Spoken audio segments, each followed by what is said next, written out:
Today marks one of the days in which the narrations indicate that the tragic and sorrowful occasion of Fatimiyya is upon us.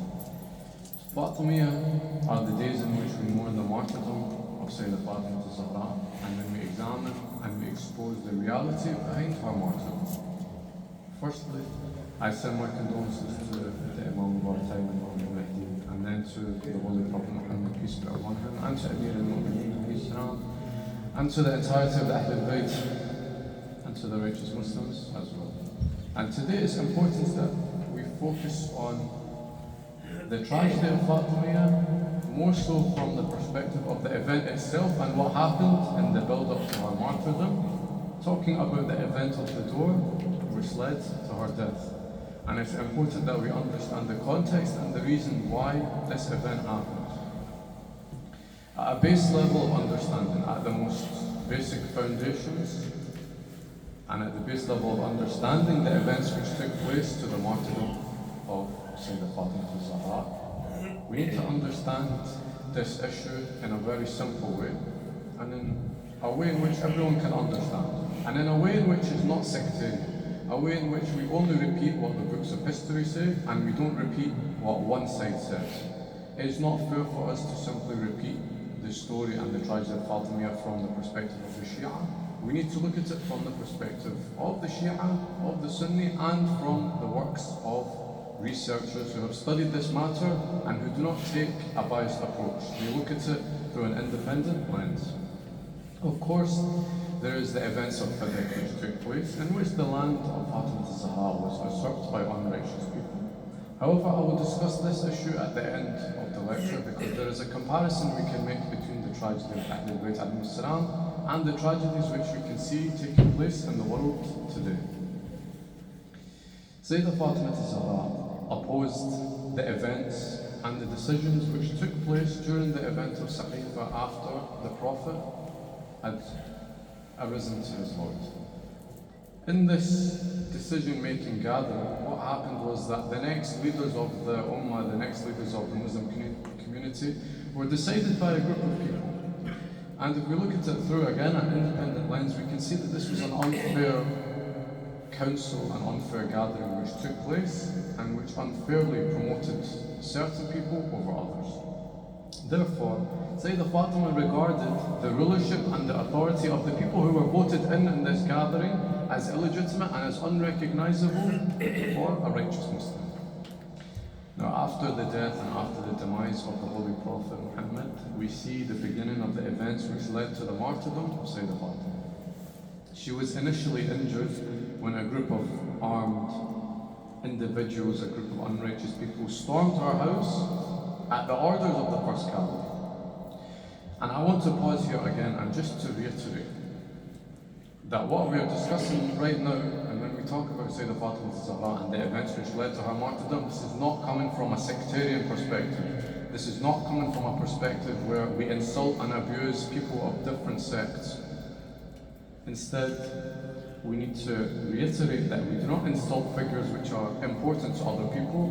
Rather, we look at what the facts themselves say, and that we reject sectarianism. However, the events which took place are clear in history, and they are unavoidable when anyone looks at Islamic history, and so they must be mentioned, as this is Sayyidah Fatima we're talking about. And Allah subhanahu wa ta'ala will indeed punish us if we don't mention the tragedies which took place, and we don't mention the facts which occurred to this perfect lady, to the daughter of Rasulullah. So, as I said, we'll look at it from the Shia perspective and from the Sunni perspective and from the perspective of individuals who are not even Muslim, who have looked at the incident through the books of history and determined what had actually happened. So firstly, according from the report of the Sunni scholar Ibn Abd, after Abu Bakr became aware of his opponent's refuge in the house of Amir al-Mu'mineen, in the house of Fatima, he gave the orders for it to be attacked. The orders for this house were to be attacked, and this gathering which took place in rejection of the first caliph was to be broken up. There was to be no gathering in which the allegiance was being paid to someone other than who had been elected at Saqif. The order then came that if these people resisted against this order, then they should be fought against. So the second elected caliph, together with another group of people, went to the house of Sayyidah Fatima, and they demanded that the opponents of this new caliphate would come forward, that they would come out of the house, and they warned that if this order was not followed, then they would set the house of Amir al-Mu'mineen and Fatima al-Zahra on fire. The second Caliph Umar, together with the other people who came to the house, began to aggressively try and enter into the door. And at this moment, Sayyidah Fatima al-Zahra threatened the attackers that if they did not leave her home and they did not go away, then she would complain about them to Allah subhanahu wa ta'ala. As a result, these people who came to the house then left. And they took all of the opponents to this new caliphate, except from Amir al-Mu'mineen and Banu Hashim, to the masjid to give their pledge of allegiance to the new rulers. However, after they took this oath of allegiance in the masjid, the attackers returned to the house of Sayyidah Fatima al-Zahra, and they were insistent upon getting the oath and the pledge of allegiance from Amir al-Mu'mineen and from his wife, and from the other members of Banu Hashim. And they set the door on fire when they attacked this house on the second time. And Fatima al-Zahra hid behind this door. And because of the fire, and because of the force and the aggressiveness which was taking place by those two evil people who went to the house, along with their cohorts, she became injured after being hit by the door. And she miscarried her child, Muhsin. And it has been reported in some of our sources that Umar squashed Fatima al-Zahra between the door and between the wall, and this resulted in her rib being broken. If we look then back to our books, and what is narrated specifically in our books, from Kitab Sulaym ibn Qais, we see how the second caliph ordered for the fire to be lit at the front door of the house of Sayyidah Fatima al-Zahra and Amir al-Mu'mineen. And after he did this, he pushed inside the house, he pushed inside the door, and he forced himself into the house. Imagine if someone did this to your own house, never mind to the house of Amir al-Mu'mineen. And he found himself, when he did this, face to face with Sayyidah Fatima al-Zahra. And when she was faced with this man who had broken into her home at a moment where she wanted privacy, she called out, "Oh my father, Ya Rasulullah." And then the second caliph at that time raised his sword. Even though it was in its sheath, it was in its case, and he hit Fatima al-Zahra on the side of her body.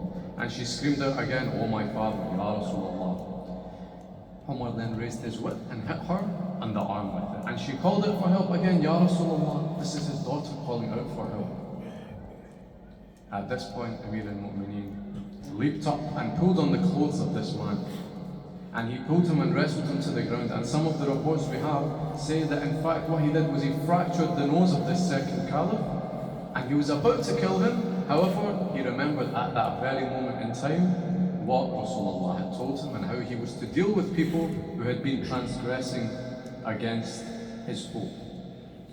And Amir al-Mu'mineen therefore said to this man, he said, I swear by the one who honored Muhammad with his prophetic mission, that had it not been from this book from Allah and a covenant which had been entrusted to me by Rasulullah, you would have come to know that you are not such who would enter my house. Amir al-Mu'mineen says to this person that this man is not even worthy of setting foot into his house, even in the best of states, never mind in this way. At this point, the second caliph cried out for help, and a bunch of people who had accompanied him to the house began to enter into it. And at this stage, Amir al-Mu'mineen took out his sword, and so Qunfud returned to Abu Bakr, who had ordered this initial attack, and he feared that Imam Ali alayhi salam would kill him at this point, knowing how mighty, knowing how strong, and how much dignity Amir al-Mu'mineen placed upon his family. Then, after this, the first caliph said to Qunfud, "Go back. If he comes out, then it is okay, otherwise enter the house by force. If he refuses to come out, set the house on fire." And this is what we see happen. He set out, and he had those in his company, and they set about the door without the permission of Imam Ali alayhi salam. At this stage, Fatima al-Zahra intercepted them at the door, as I mentioned, and at that point, the cursed Unfadl hit her with his sword. And when Fatima Zahra had died, when she had left this world, and it was just her corpse that was remaining, what was found was that there was a bracelet around her wrist, but it wasn't a bracelet, it was a mark, it was a scar, and that was the result of being whipped by this cursed individual. And it was said to Salman, the most horrifying part of what had happened, did they really enter the house of Sayyidah Fatima without permission? And he said yes, Wallah, and she didn't even have her veil on when this happened. Sayyidah Fatima Zahra had numerous social activities, had numerous political stances when she was alive as well, such as the migration to Medina, when she treated the Prophet at the Battle of Uhud, when she brought the supplies to the Prophet at the Battle of Khandaq, and accompanying him during the conquest of Mecca. These were just some of the activities which she did during her lifetime before she was martyred. However, after the Prophet was martyred, after the Prophet's death, the political activities of Sayyidah Fatima began to increase. She began to take part in society in political ways much more than previously before. And her stances became even more profound as well. And amongst one of the more important political stances which she had was the one which we just mentioned, which was opposing the Council of Saqifa and the selection of 3 individuals as caliphs in an unrighteous manner. Other stances that she had included when she reclaimed the land of Fadak, which was usurped from her, when she delivered the sermon of al-Fadakiyya, and when she defended Amir al-Mu'mineen during the attack on their house. And most of our scholars and most of the ulama agree that a large amount of Sayyidah Fatima's speeches and lectures which she delivered and her actions were political in nature. And all of the actions which she did in protest towards the usurpation of her rights were from a political standpoint. Now, before her martyrdom, Sayyidah Fatima made a very strange request, and one which no one can deny. The history books don't lie in this sense. She declared that she did not want anybody who had oppressed her to be present at her burial or to take part in her funeral prayer. She did not want anyone who she had left this world angry with to know where she was buried. Therefore, she asked to be buried in secret. And this is why today nobody knows where the grave or where the tomb of Sayyidah Fatima is. And this last request of her to be buried in the darkness of night where nobody knew where the body would be was the last stance and the last stand of political defiance which she took against unjust, oppressive rulership. After the martyrdom of the Holy Prophet Muhammad, the angel, or an angel, used to come down to the earth and to speak to Fatima Zahra. And the sayings of this angel were recorded by Amir al-Mu'mineen in a special book which is currently in the possession of Imam al-Mahdi. This shows the status of Fatima Zahra. More so, what else shows the status of her in the eyes of Islam? In the ahadith from the Shia and from the Sunni, we can see numerous virtues and qualities of Sayyidah Fatima Zahra, which have been recorded on her name. Some of these virtues that she has are based on the Holy Quran, for example, such as the verses of purification where Allah subhanahu wa ta'ala says that the people of the house, the Ahlul Bayt, have been purified from all evil, they've been purified from all sin. And as we know from this verse, she is an infallible. She cannot commit the dirt of committing sins. She has been rid of all impurities and sins by Allah, as the Holy Quran has testified to. So when we look at the status of this woman, someone who has been named in the Quran as someone free from all impurities and sin, how can it be that people on this earth would even think about oppressing and causing a calamity upon this woman? How can people doubt the words and doubt the testimony of such a woman? I shouldn't need to say anything further in this regard about the status of Fatima Zahra and about the status of people who did wrong by her. And one of the titles that she had actually was As-Siddiqa, the truthful one. And this name was given to her by Rasulullah himself. So when we listen to the words of Sayyidah Fatima Zahra, the truthful one, of who she says oppressed her, then we have to take this as truth, because that is the words of Rasulullah himself. Rasulullah tells us that she is the truthful one. He entrusts her with this title, and so anything she says is of course the truth, something which we must listen to and obey. Now, from the books that we have on various sides of Islamic schools of thought, as I mentioned, we've got books such as Al-Kafi, Kitab Sulaym ibn Qais, which talk about this narration. There's also narrations from Sahih al-Bukhari, one of the famous Sunni books which is relied on by Sunni Muslims as 100% authentic. And one of the hadith we find in this is from Rasulullah, from the Prophet Muhammad, where he says, Fatima is a part of me, and whoever makes her angry has angered me and has made me angry. And this is not just in Sahih al-Bukhari, this is in multiple different books from the Shia and from the Sunnah. And it testifies to the importance of Fatima al-Zahra. And the hadith is very simple. Anybody who Fatima al-Zahra is angry with, then the Holy Prophet is angry with. Now if we look to the words of Fatima al-Zahra from al-Bukhari again, we can see that she says in this narration from this book, Fatima, the daughter of Allah's Messenger, got angry and stopped speaking to Abu Bakr and continued assuming this attitude of anger until she died. Two narrations, two hadiths from the same book.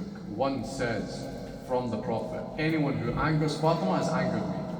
Then Fatima comes in this book and it is said that she was angry with Abu Bakr. The logic and the end result is very clear to see, and I don't need to spell that out to someone. After this attack that took place against Sayyidah Fatima al-Zahra and from the supporters of the illegitimate and unrighteous government, those two individuals who we already mentioned decided to apologize. The first and second caliph decided to apologize and to seek forgiveness from Sayyidah Fatima. The very fact to go and seek forgiveness means that you admit you have done something wrong. Anyway, when they came to ask for forgiveness, she refused their request to enter into her house. And eventually they were allowed into the house by Amir al-Mu'mineen, who gave them permission to go in and to speak behind the curtain and to give their version of events and to try and apologize. However, when they entered into the room, she turned her face away from the curtain. She turned her face away from them and she did not even return their salam. This shows how angry she was. This shows the extent to which she had felt upset, angry and oppressed. And she then informed them that they had earned her anger. And as such, they had earned the anger of Rasulullah. And it has been even reported from some of our narrations as well, that in that speech that she gave directly to them, she promised to curse them after every prayer. So, after the land of Fadak was seized, which I mentioned earlier on from Sayyidah Fatima al-Zahra, and after its profits were used for the benefit of the illegitimate government which existed at the time, this decision by the first caliph was met with anger and opposition by Sayyidah Fatima. After seeing that her attempts to try and reclaim and to try and get back Fadak had no positive results, it had yielded no positive end goal, she decided to go to the masjid of the Prophet and deliver a speech. And this speech became known as the Fadakiyya speech.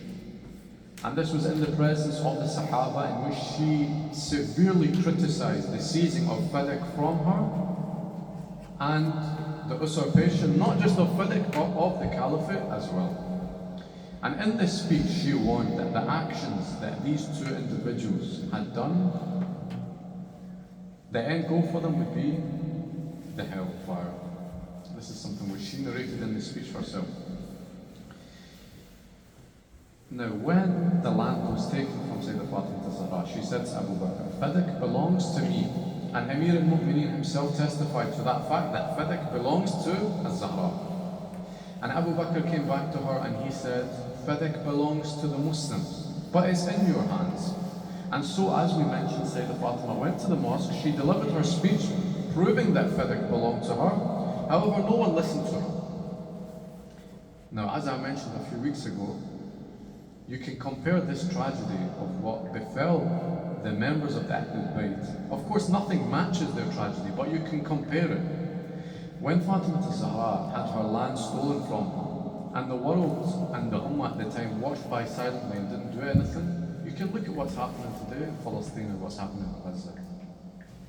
The land which is taken away from the Muslims, taken away from the Palestinians unjustly, and the whole world watches by and does nothing.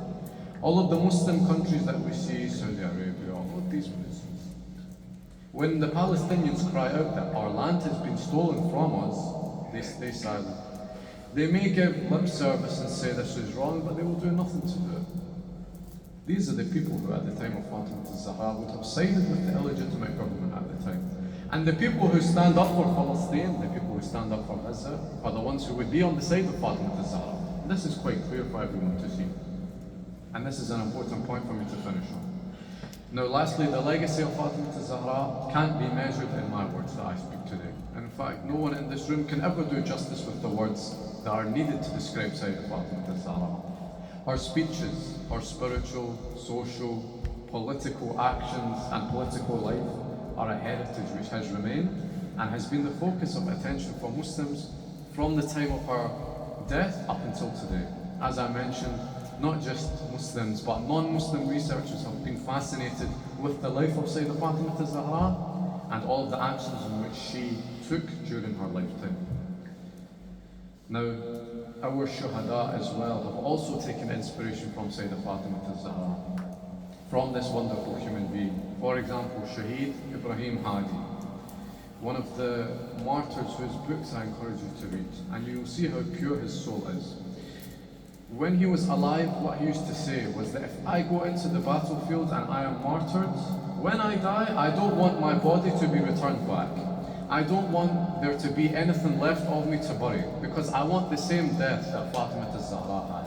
I want to die where no one knows I'm buried. I want to die without a tomb. This martyr who lived a life trying to stay away from sin, trying to adhere to Islam in every single way in which he could, took his inspiration from Sayyidah Fatima al-Zahra.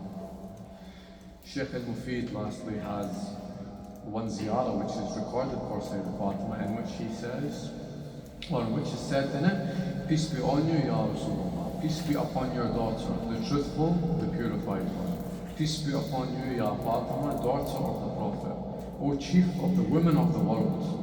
O martyr, O purified one. Peace be with you, O martyr, truthful one, whose inheritance was confiscated, whose rib was broken, whose husband was oppressed, and whose son was killed.